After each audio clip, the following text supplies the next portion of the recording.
Fala pessoal, vamos falar um pouco sobre o mito literário de Adonis, uma figura mitológica da Grécia Antiga e de outros países. Dizem que ele evoluiu lá da Babilônia, dos fenícios e assim por diante, certo?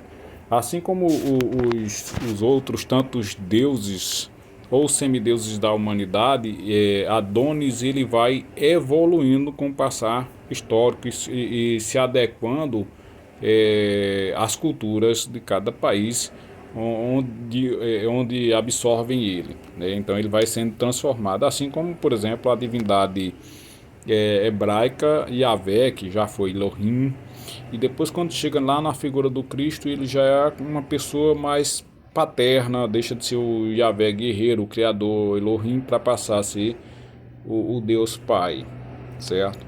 Depois transforma-se nessa unidade com o Cristo. Então vamos lá, sobre a questão de Adonis. Adonis ele é fruto de um incesto, ou seja, de uma relação entre familiares. No caso do pai, no pai o rei Cíneras com a sua filha que chamava-se Mirra, certo? O pai, depois dessa relação, descobrindo também a questão da gravidez da filha, se disse enganado, desiludido com a filha e expulsou ela de casa. A filha, lá cercada pelos deuses, pede para ser metamorfoseada, transformada em árvore. Ela estava depressiva, triste, angustiada, e aí os deuses atendem ao pedido dela, transforma ela na árvore de mirra, que leva o nome dela, tá certo? E que no caso é uma árvore que traz um aroma, certo? E dizem que o aroma dessa árvore vem exatamente das lágrimas de Mirra, a mãe de Adonis. Depois de um determinado tempo, o tronco da árvore se abre, a menina, ela estava grávida, né? O tronco da árvore se abre e sai o menino que é o mito Adonis. Dizem que era um menino encantador, pelo qual a deusa Afrodite, a deusa do amor, se apaixona. E aí a Afrodite pega essa criança e entrega à deusa Perséfone para que ela cuide dessa criança.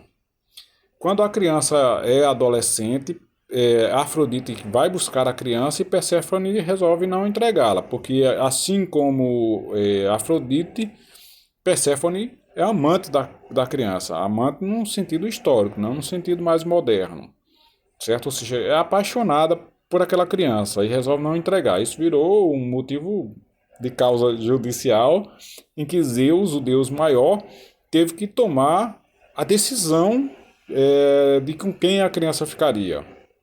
A questão dos direitos sobre a criança. Então, nesse caso, Zeus resolve decidir que a criança passaria 3 meses com Perséfone, 3 meses com Afrodite, e o restante dos 6 meses do ano a criança iria decidir com quem iria ficar. Como quem resgatou essa criança foi Afrodite, e é a deusa do amor, então a criança resolveu, no caso Adonis, adolescente, resolveu ficar com Afrodite. Num dado momento da história, Afrodite se descuida ou se ausenta para outras atividades, e aí Adonis foi caçar. Encontra lá uma outra divindade, um crocodilo gigantesco, que mata Adonis.